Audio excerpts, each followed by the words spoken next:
Today is May 21st in the year 2003. I'm Karen Herman with the Archive of American Television, and it is my great pleasure to be interviewing Betty Garrett at her home in Studio City, California.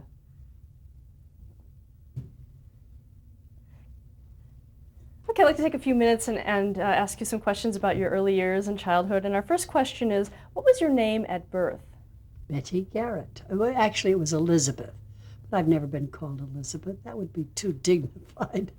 Besides, it would sound like Elizabeth Barrett Browning, Elizabeth Garrett. So I've always been called Betty. Do you have a middle name? No middle name. Did you have any nicknames growing up? No, Betty's a nickname in itself. So when I was in high school, they used to call me Gary for Garrett, but that's the only time I've ever been called anything but Betty. When were you born? St. Joe, Missouri, 1919. What was the date? May 23rd. Where did you grow up? I grew up actually in Seattle, Washington, because my mother and father divorced when I was 2 years old, and I moved with my mother to first to Portland, Oregon, and then to Seattle, Washington. She was in the music business. She was manager of the sheet music department in a big music store called Sherman Clay in Seattle, which is still there. And so I grew up in a music store. What was your mother's name? Pardon? Your mother's name? Octavia Stone. Garrett, of course, then. Isn't that a wonderful name? Octavia.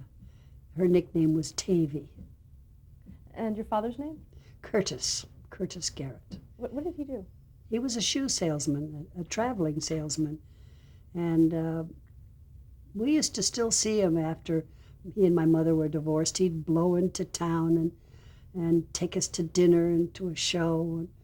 And he was a delightful man, funny, bawdy. That's where I get my bawdiness from, I guess. What other traits do you think you inherited from your parents?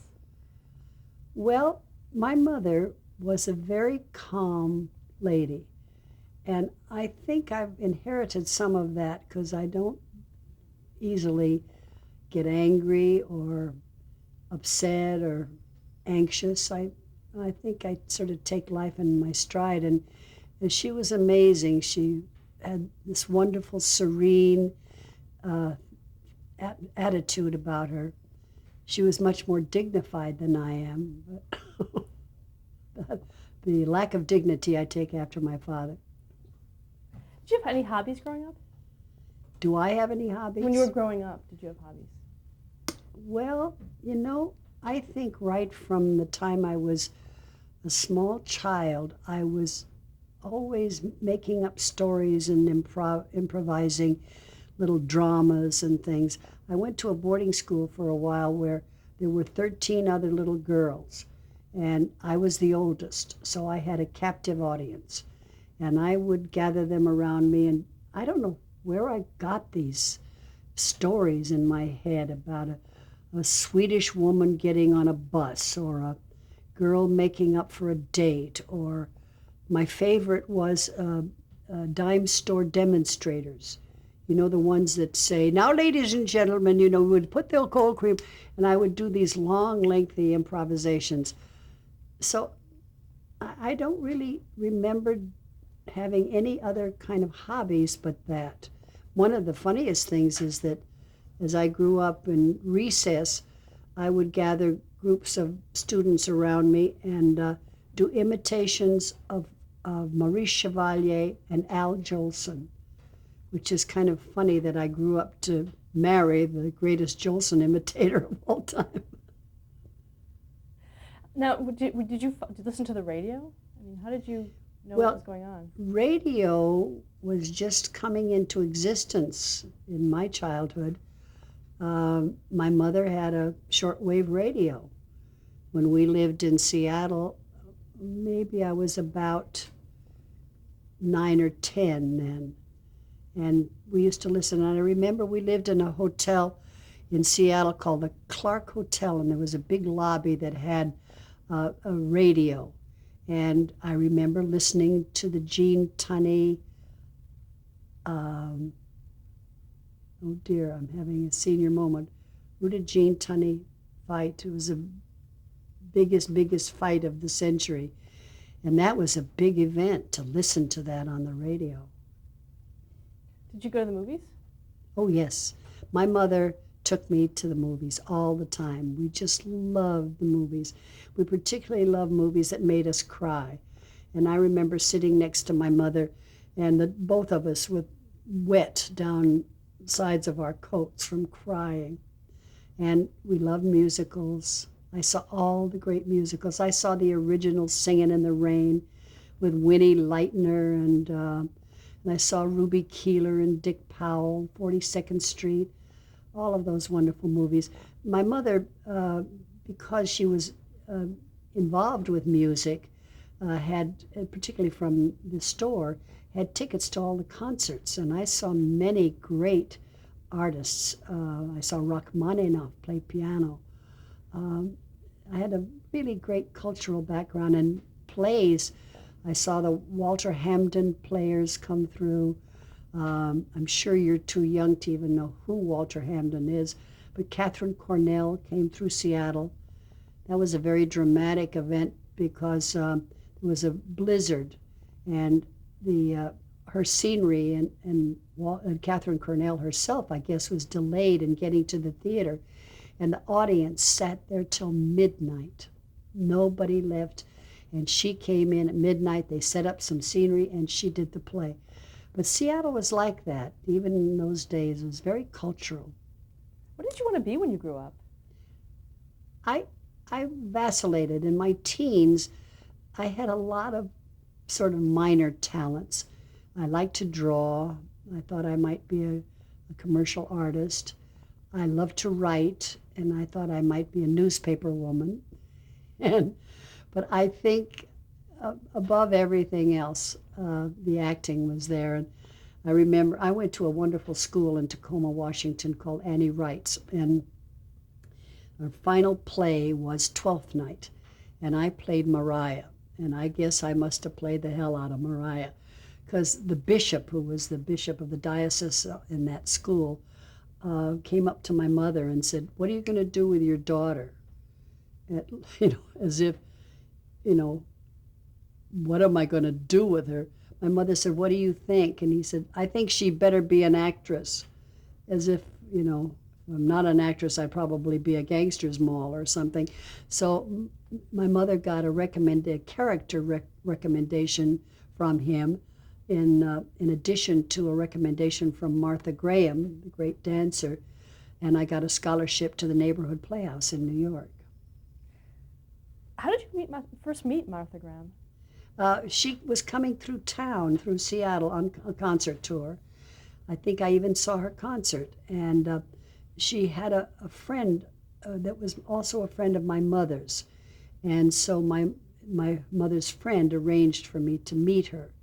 I didn't audition for her, but I had studied with several of her students and several gals who were actually in her group in New York. At the University of Washington, they had a dance season, or what you call season of dance in the summertime, and I took dancing from several of her students and her group. So I guess they recommended me to Martha and to the Neighborhood Playhouse. And did you join her group? Well, I did. After 2 years at the Playhouse, I guess she was impressed enough with me that she asked me to join what she called her, what would you call it if you added some pieces to your routines? Auxiliary, I guess is what you would call it. And she did 2 concerts where she added numbers where she had many more dancers than she normally had. So I was asked to join that group, and we did a couple of big dance numbers. And the 2 places we played, which was very thrilling, was Carnegie Hall and the Alvin Theater. And years later, I did 2 Broadway shows at the Alvin Theater. So it was a marvelous experience. Now, at the same time, you were studying acting? I was at the Neighborhood Playhouse for 2 years, and then this took place right after the 2 years. my appearance with Martha. And at the same time, I was in Orson Welles' Mercury Theater group. And so I was running back and forth. Orson used to make jokes about Betty Garrett is bicycling to her other responsibility, or what, I don't know the way he used to say it. It was very funny. What was the reputation of the Mercury Theater at the time? Oh, it was brilliant then. He had done Dr. Faustus. He had done the modern day Julius Caesar.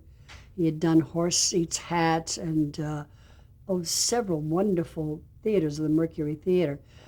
So he decided to do this saga called Danton's Death. And it was originally done by, again, I can't quite think, it was a big impresario of an earlier time, but it was monumental, and it was about the French Revolution. So Orson dug up the Mercury stage and had steps going down into the bowels of the theater and an elevator that came up the middle, and in back of that was a cyclorama from ceiling to floor, which is like 2 or 3 stories high, covered with masks. And all of these, it was a round cyclorama, all of these masks looked down on the action, and they represented the people of Paris. And the lighting was very fantastic. When the lights went from above on the masks, they were all like this, and when they went from underneath, they were all like that. So Orson was able to show that way the approval or the disapproval of whatever was happening. And there was Danton and Robespierre and Saint-Just, all of these leaders of the revolution. And it was very exciting. Wonderful people in it. Martin Gable and Arlene Francis and Joseph Cotton, Mary Wicks, and Ruth, I've just forgotten another name. But it was a very exciting thing, but it was a big, big flop. It was just, Orson had just outdone himself. And it was just too heavy a thing. And what I did in that show, I was down underneath the stage, down those steps, down in the sort of basement, along with a bunch of other actors, and we made all the sound effects. And we were tramping, and we were singing down with the revolution, down with Danton, up with Robespierre, and come dance the Carmagnole, and wait for the gun, and wait for the gun. That was all written by Mark Blitzstein, who was a very progressive composer of that day. It was wonderful, and we got $18 a week. I think we got 15, and then Equity stepped in and said, you can't do that, and made Orson pay us $3 more a week. But it was my first experience in the theater, and I loved it. Describe Orson Welles personally and professionally. Well, when I first saw him, I walked down the aisle of a theater with his assistant who was bringing me up to meet Orson and to see if he wanted to hire me for the job. And I'm walking down the aisle of this dark theater, and on stage is this tall, slim, very good-looking man, kind of baby-faced, but very good-looking. And a little girl is standing in back of him, looks like Alice in Wonderland, with long blonde hair, and she's got a big bolt of material, and she's beating Orson on the behind. And she's saying, Orson, please, tell me a color, tell me a color. And Orson is saying, Virginia, leave me alone. I have to attend to the lights. And he's calling up to Jeannie Rosenthal, who is a famous lighting expert. Put another light over here. Virginia, would you please leave me alone? And turns out it was not a little girl. It was his wife, Virginia. And they had just bought a new apartment, and Virginia was trying to get Orson to tell him what color he wanted the curtains. But that was my first view of Orson. And in those days, he was very slender and very kind of gangly in a way, but very attractive. And I found him delightful. He had a streak of of sadism in him, I think, because we would sit around, all this group of maybe 20 people who were down there making the sound effects, and he would keep us waiting in the theater all day sometimes. And like 6 o'clock at night, he'd decide to rehearse us. But before he did that, he would say, bring me a steak, from Longchamps or Childs, which are the two restaurants around there. And they would bring in a huge steak, and he would sit there and eat the steak, and we would go through our little lines and sound effects, and he'd eat the steak, and we'd all be drooling. Then he would have green pistachio ice cream. That was his favorite thing. But he slept in the aisles. He had a cot in the aisle, and all the time of rehearsals, which was, I think, about 4 weeks, he never left the theater. The only time he did leave was he was doing a broadcast, and we were all sitting around waiting for him to get back from the broadcast so we could start rehearsal. All of a sudden, there's sirens in the streets, and the theater suddenly bursts open, and photographers and policemen and everybody's in the theater, and Orson is standing in the lobby going with a spotlight on him and photographers flashing. He's saying, what have I done? Well, what he did was the Mars broadcast, which scared the hell out of the whole country. I'm sure you're familiar with that, where it was a show based on an invasion of extracurricular, whatever you call it, people from Mars had landed in New Jersey, and people took it seriously. People thought it was real, and of course it was just a broadcast. But I kind of think Orson knew what he was doing, but he played very innocent, and it was all over the newspapers. I think I even have the headlines. I was so excited that night, these big Mars lands in New Jersey, It was called War of the Worlds. Yes, War of the Worlds. You're actually absolutely right, yeah. Now, had you known that this was coming up, or did you even listen to it? No, I didn't know what the broadcast was, and I wasn't part of it. Wish I had been. It'd be wonderful. What did you think when you saw those people coming in? Well, we didn't know. It was like we thought Orson was being arrested for something, but that's what it was. And how were people treating Wells at the time? Everybody was very respectful of him. He was the boy genius on Broadway at that time. And I guess Danton's death was really the first blow where he was not successful. And it's just that I think he just went too far with that show. And everybody was, what happens when people are very successful? There's something in nature, I guess, that waits for them to flop. And so the minute he did this show, they were just ready to pounce on him. Did you ever work with him later on in your career? No, the only other thing I ever did with him was a Johnny Carson show when he hosted one night. And it must have been 40 years later. And he remembered me, and we had a wonderful time reminiscing about Danton's death. Another person you worked with early on in your career was Sanford Meisner. Oh, yeah. Well, he was my teacher at the place. I had fabulous teachers.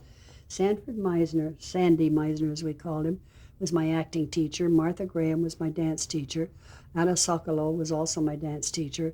Louis Horst, who was a very famous authority on dance styles through the ages, taught us choreography.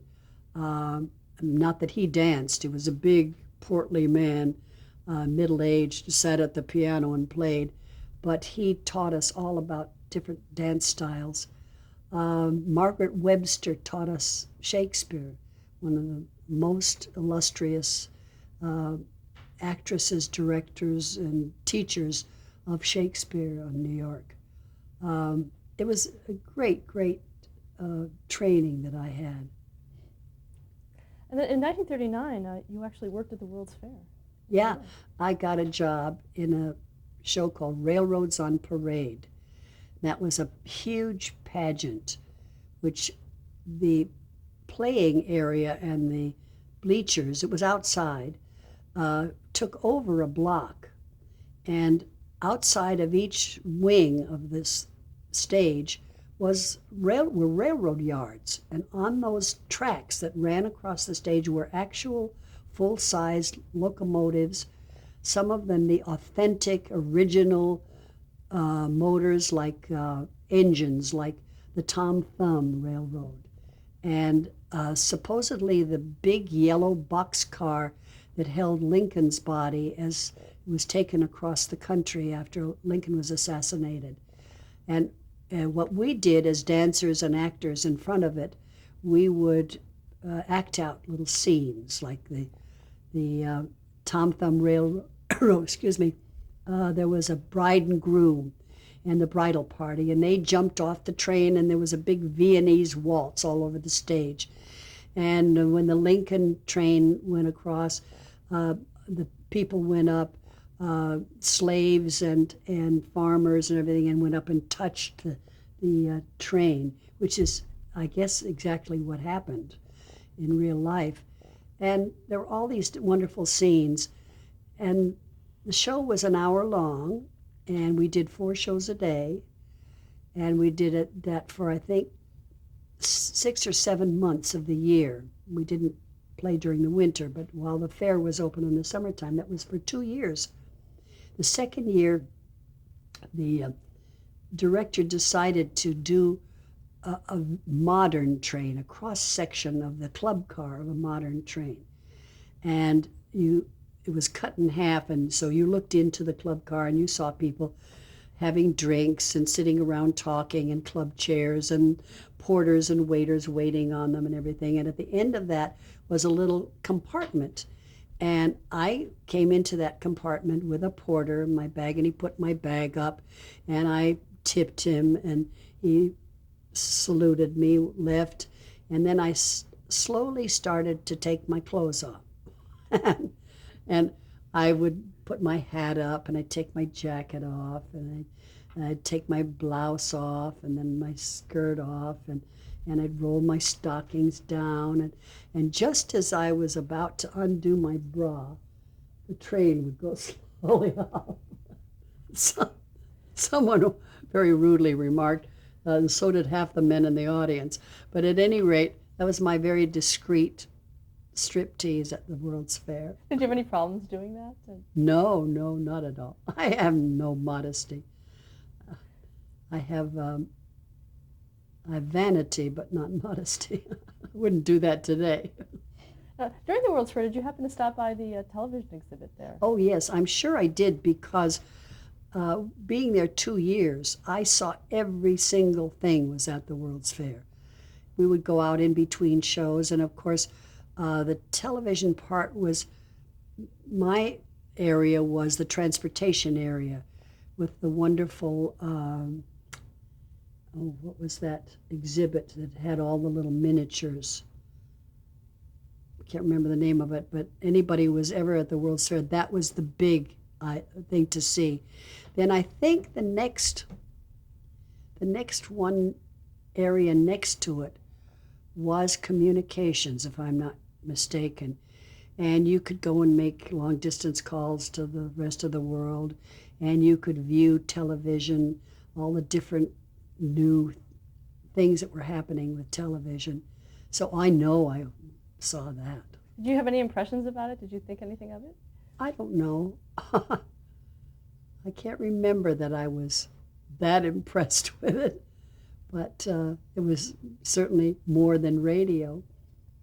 Being in the theater, did you have any inkling that that's something that you would eventually go into? I don't think so. It didn't seem to me at that time to be more than a place where news and maybe the same kind of things we heard on the radio would be on television, but you'd see it instead. I don't think you ever thought in terms of a situation comedy or something like that. At least I don't remember thinking of that.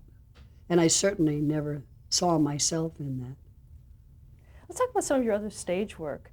You had a nightclub act at the Village Vanguard. Yeah, that was very early on. I was with Eddie Haywood and his trio. Very lucky to have this wonderful musician there, and a folk singer called Richard Dyer Bennett. And anybody who's familiar with country and folk music, I think he was kind of a historical character. And the three of us did this little show, The Vanguard. Was it overtly political? Pardon? Was it political at all? Well, I don't remember that was. Later on in my act that I did in other clubs, I had a number called the Four Rivers, and it was meaning that one day all the rivers would run together, which was the Mississippi, the Thames, the Yangtze, and the Don, which was America, Britain, China, and Russia, that all our rivers would flow together. And that was kind of, in those days, kind of what they call it, radical.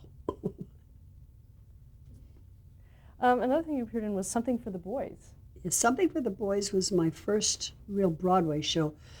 In between the time of the fair and Something for the Boys, I was associated with a group that was originally called the Flatbush Arts Theater, which I love. I love that title. And we did little shows over in Brooklyn.